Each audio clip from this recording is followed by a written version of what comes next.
What's going on, guys? It's Seth Wood here, and today or tonight I am back with some more Carolina Panthers videos. And today is the day that we've all been waiting for, especially in the offseason. It is the free agency of 2025.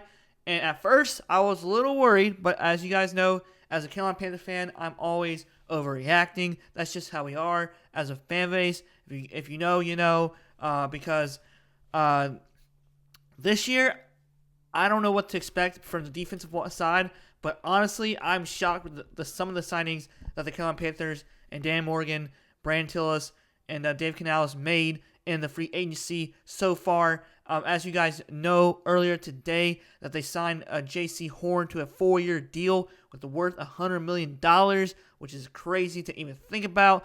And then Milton Williams is a bum who basically pulled out of the signing, or maybe he never even signed with the Carolina Panthers, and then he pulled out the last second to go with the Patriots for $26 million a year. So that's a little crazy.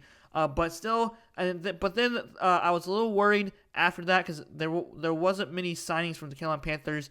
But then they made a few key splashes, especially for the defensive side of the ball, which is D-line, which the Carolina Panthers desperately need. So Derek Brown might be getting some help the next year. So I'm excited. I know I always criticize coaches, GMs, players, whatever, but I actually think that this is a good signing from Dan Morgan, which I'm thankful that we don't have a GM that doesn't know what to do. Though there are some questionable signings that, in my opinion, like the I guess you can say the Vikings player, the PJ or Pat Jones guy. He's more like I guess you can feel the depth player. So I guess that's key for them. All right, so here you guys see right here from the top stories, the Carolina Panthers sign Tershawn Wharton, I believe that's his name. If I pronounce Tershawn Wharton, I think that's how you pronounce his name. But all right, so I'm gonna give you guys the list right here that I tried to break down, just easy for you guys to see the updated version. You probably can go see it on ESPN or just or any other website as well. We got Austin Corbett coming back from a 1-year deal. Don't really know what the whole incentives are for that deal. It just says Austin Corbett with a 1-year deal. And, of course, Tommy Tremble. Thankfully, it's not Ian Thomas yet. Tight end Tommy Tremble signed a 2-year deal worth $10.5 million, so that's not too bad. Pretty cheap deal in my opinion. And, of course, your boy J.C. Horn, who I didn't really expect him to do well in the future after the 3 seasons with just being injured last year. He balled out, so I will not criticize him anymore because he is actually a solid DB when healthy. 4-year deal, $100 million, $70 million guarantee, which is crazy. Then we got safety Trayvon Moehrig.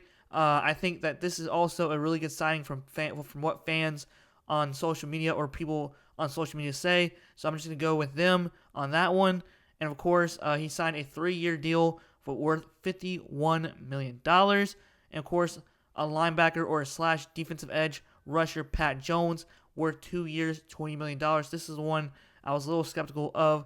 And, of course, this one I was actually kind of shocked about was Bobby Brown, who was actually really, really good with the Rams. And, of course, he signed 3 years, $21 million, which I think that's actually a steal, in my opinion. Defensive tackle Tershawn Wharton. This one also I think is really good. 3 years, $54 million. Has really been good with the Chiefs and their defensive line. So that's a promising outlook for the Carolina Panthers. And, of course, defensive back Mike Jackson, who is coming back from the Carolina Panthers with 2 years, $14.5 million. He's actually played solid. I think he was a rookie this year, or I think he came from the free agency last year. But he actually played solid in my opinion. So, yeah. There's that. And, of course, let's go ahead and go through the PFF. I'm going to go through for each player. So this is day 1 of free agency. I'll try to do the best I can to post videos. I'm always busy, but let's see how it goes. So this is day 1 of the grades, just for overall grades from players who re-sign and players also in free agency as well. Also, I always say that word also a lot, so bear with me. And, of course, I talk fast as well. So here we go. All right, so overall grade, we have Austin Corbett with a ranking of 62.2, which is not a bad grade because it's green, so I guess you can say that's average, so not bad. He's ranked 32 out of 64 for centers, not bad. Pass blocking, I say, is pretty good. 64.7, ranked 28th in the league. Run blocking, though, that was a little issue. 69th in the league, not too bad. Or I mean, not 69th, 39th in the league, not too bad at all. Offensive snaps played, 291, which is ranked 42nd in the league. He only had one penalty this year, which is not bad at all. Ranked 11. He only allowed one sack, which is ranked 29th in the league, which is pretty solid, in my opinion, as a center. I think Austin Corbett is mainly an offensive guard, but he also played center, so that works out well for us because Bradley Bozeman left to go to the Chargers. And, of course, we didn't have a center that was good, and so Austin Corbett has played solid in the center. So also Robert Hunt and Damian Lewis. I mean, we signed Dan Morgan signed a great offensive line class for the free agency last year, so they helped tremendously this year, and they definitely improved. So hopefully this year we're back in the business, and Bryce Young needs to ball out. Needs to ball out. All right, so so let's go. What should we do? So we got 42nd overall offensive snaps. 40th pass block snaps played, which is 187 to 291. We have 43 run block snaps played, which is ranked 104. Penalties, 1. Sacks allowed, 1. I just said he only allowed 1 hit, which is he ranked 20th. He only allowed 3 total pressures, which he's ranked 16th. You guys can see it as well if you want to pause the video. And of course, positional pivots. He played at left tackle, 0. Left guard, 0. Played at center mostly this year. So there you have it. Got 291 snaps. There you have it. Overall grade, 62.2 for Austin Corbett. Not bad at all. All right, next we have Tommy Tremble, which is kind of funny that they don't have any stats for him because he didn't really play or he didn't really have any yards for a tight end that much, but it's kind of strange. In my opinion, he had 234 receiving yards and 2 touchdowns. Not a bad year, but I still say he's more of a utility guy, similar to Ian Thomas, but I think that Tommy Tremble is a lot better pass-catching tight end than Ian Thomas was, so they don't really have a grade for him. So his stats, he did have 29 targets, don't know why this is not ranked, 23 receptions, 234 yards receiving, and 2 touchdowns, so not too bad as a backup tight end. So next we have J.C. Horn, who I actually, honestly, was debatable or just did not want him in the draft. I wanted Justin Fields in the draft 4 years ago, but I guess what? Now, looking back on it, I think I'm an idiot, but I think that J.C. Horn really balled out last year, finally played an injury-free season. I think he did have an injury at the end of the year, but he hopefully this upcoming season he'll be injury-free, and I think that he'll have a solid year. All right, overall grade, 64.5, which is ranked 86. Not bad. Pass rush grade, this is where he was really, really solid, really great. 86.9, ranked 8th in the league, really good. Run defensive grade, ranked 13th in the league, which has had an 80.9. Coverage grade, not too bad, but not great. 57.9.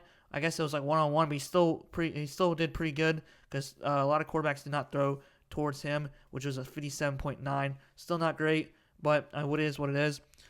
He has 50 solo tackles, ranked 36. He had 1 interception, ranked 43rd, which is not bad, but only 1 interception because a lot of quarterbacks, like I said earlier, don't throw towards his way. He had 4 total pressures, which is really solid. He ranked 13th in the league. And, of course, he had receptions allowed, 37 receptions allowed, 59 in the league compared to 223. So that's really, really good, in my opinion. And, of course, he had just the overall 36 ranked in solo tackles. We had 50. He has 13 assists, which is ranked 16th. Forced fumbles, 0. Stops, he had 26 stops, which is really solid, which is ranked 11th. He had 2 sacks, ranked 3rd. Missed tackles, 7. Not too bad. Had 1 interception. Passer rating allowed, I guess, 91.4, which is ranked 112th. And yards per reception allowed, ranked 103rd, which is 11.3. Total pressures, 4, and ranked 13th. And, of course, this is why I say he's really good, which the pass breakups, which is ranked 15th in the league.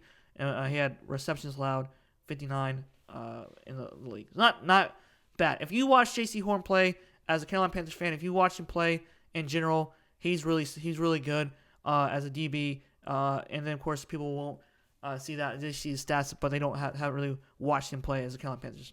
All right, so this one I'm really excited about, which is Trayvon Moehrig. I think that's how you pronounce his last name, but I haven't really watched him play. But a lot of people are hyping him up, so I think he's gonna be really solid for the Panthers, which is good because we desperately need a secondary help for next season. So we got J.C. Horn, then we got Trayvon as well. Solo tackles 73, which is tied for 16th in the league. He had 2 interceptions, which is really good, tied for 23rd. Targets, they had 52 targets towards him, and of course he had 37, which is ranked 12th. And then reception allowed, he had 37 receptions, which is ranked 15th in the league, which is really good in my opinion. And of course he said safeties with at least 20% league highest volume are ranked. Okay. All right, and of course the player grades overall, he had a 67.5. Run defense, he had an 87.5, which is really good. Pass rush, he had a 70.1, solid. And of course coverage, which is can be difficult to, I guess you can say, grade.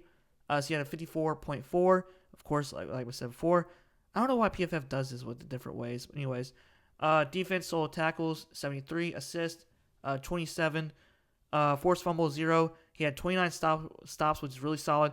2 sacks, really good in my opinion. Yeah, and then missed tackles 8, interceptions 2, passer rating allowed 105.8.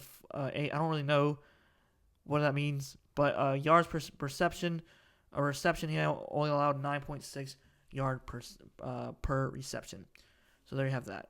All right, so we have Pat Jones, the guy from the defensive edge or linebacker, as you can say. I guess you can say he'll be like a backup guy, which is we desperately need defensive edge rushers as well. Overall grade 55.8, which is ranked 144th in the league. Pass rushing grade ranked 194th in the league. Let me see if I can zoom in. Sorry about that, guys. Right there. And of course, run defense, he had a solid run defense grade, which is 69.4, which is ranked 47th in the league. And then season stats, he had 19 solo tackles, ranked 63rd in the league. 7 sacks, which is ranked 33rd in the league. That's something to look at as a defensive edge rusher, which they desperately need after losing Brian Burns last year. So they desperately need a edge rusher. So looking for him is going to be good because we also had DJ Wanham. And, of course, I forgot. Yeah, so assists, he had 13 assists, which is ranked 11th in the league. He had 0 forced fumbles. And, of course, he had 11 assists of tackles, 0 forced fumbles. He had 24 stops, which is really good. He had 7 sacks, like I just said earlier. He had 13 hurries, which is really solid. 4 hits. Total pressures, which that's actually really good to see, which is 24 total pressures, which he's ranked 75th in the league. And, of course, he's so that's actually good to see with the hurries, the hits, and the total pressures, and then the batted passes, which are 0. And, of course, you guys can see right there the total snaps, 459. Run defensive snaps, 112. Pass rushing, 315. All right, so we have Bobby Brown III, which I'm excited for this one because I actually watched him play whenever the Rams were playing on TV. Overall grade, he had a 63.3, which is he ranked 63rd, my bad. 63rd out of 219 defensive tackles. Pass rushing grade, he had 56.5, 141st ranked in the league. Run defensive grade, which is pretty huge because he's actually really good in the trenches, ranked 67th or the grade 67.7 overall, which is 27th in the league. That's why the Carolina Panthers went after him. And of course, his season stats, he had 26 solo tackles with 36 overall ranking, 0 sacks. He had 20 assists with his sacks. I don't know how is he 143rd out of 219, that's weird. But he had 20 assists, which is 6 in the league. And then here are your stats. He had 36 in the league. Solo tackles 26. Assists he had 20. Forced fumbles he had 0. He had 16 stops, which are 64, or is ranked 64th in the league. And of course, it's 0 sacks. He had 2 hurries, which is not bad. He had 1 hit, 3 total pressures, and 1 batted down pass. So not bad at all for him. But it's still a really good signing, in my opinion, for the Carolina Panthers. And, of course, lastly, the total snaps, run defensive snaps, and, of course, the pass rush snaps as well. All right. And then we have Tershawn Wharton. This video is pretty long, but it is what it is. This is the I'm trying to go rapid through all these players. There's a lot of players for this season. All right, so he had 18 total solo tackles, was tied for 71st. Assists, he had 5 tackles, tied for 98th. He had 7 sacks, which that is huge for the Carolina Panthers because they desperately need a good defensive line. So adding Tershawn from the Chiefs is huge. He's ranked 12th in the league. He had 1 forced fumble, which is ranked 5th. Overall grade, 56.3. Run defense, 44.3. Pass rush, 68.3. I think he's a defensive edge, right? Or defensive lineman, whatever. Solo tackles, 18th. Assists, 5. Forced fumble, 1. 19 stops, really, really good. 7 sacks, like I said earlier. He had 22 hurries, really solid. 4 hits. He had 33 total pressures, which is really incredible. And that's why the Carolina Panthers desperately need a guy like him. And, of course, the snaps, as you guys can see as well. 0 total snaps, run defensive snaps, pass rushing snaps. And there you guys have it right there. You can pause the video. All right, so lastly, we have Mike Jackson, who actually played really solid year 1, I believe, or I think he was from the free agency last year. Overall grade, he had a 68 overall grade, which is solid for a DB. He is ranked 64th in the league. Pass rushing grade, he's ranked 55th in the league, which is 60. Run defensive grade, 106, which is not bad. He's just average. And, of course, 68.1, which is ranked 60th in the league, which is green, so still pretty good in my opinion. And then, of course, these season stats, 67 solo tackles, solid in my opinion. He had 2 interceptions, ranked 15th in the league, so pretty good. Had 1 total pressure, and, of course, had 60 receptions allowed, which is ranked 8th in the league. I guess that's good or bad, so that's probably bad. He had solo tackles, 67, like I said before. He had 10 assists. He had 1 forced fumble, which is really good. He had 16 stops, not bad at all, ranked 42nd in the league. 0 sacks. He had 10 missed tackles. He had 2 interceptions. Passer rating allowed, I guess that's 97, so that's not great or not good. I don't know what that means. Yards per reception allowed, only allowed about 12.3 yards per reception, so not too entirely bad. Had 1 total pressures. He had 13 pass breakups, which is solid in my opinion. So that's really good to play alongside J.C. Horn and, of course, Trayvon Moehrig. So that's going to be a really good addition for the Carolina Panthers. And, of course, reception allowed 60, so 8. So the Carolina Panthers defense last year struggled a lot in the passing game, and that's why a lot of those games were very close, and the Carolina Panthers didn't really do so well. All right, so there you guys have it. Right there, the Carolina Panthers, day 1 for free agency. Let me know what you guys think. Comment down below. I'll probably put the cap space up there sooner or later. So hope you all enjoyed the video. Like, comment, subscribe. Thanks for watching. I don't know why thanks for more. So sorry for I talk really fast, and hopefully day 2 will be great tomorrow. All right, guys, keep pounding. Y'all have a great rest of the night, and see y'all next time.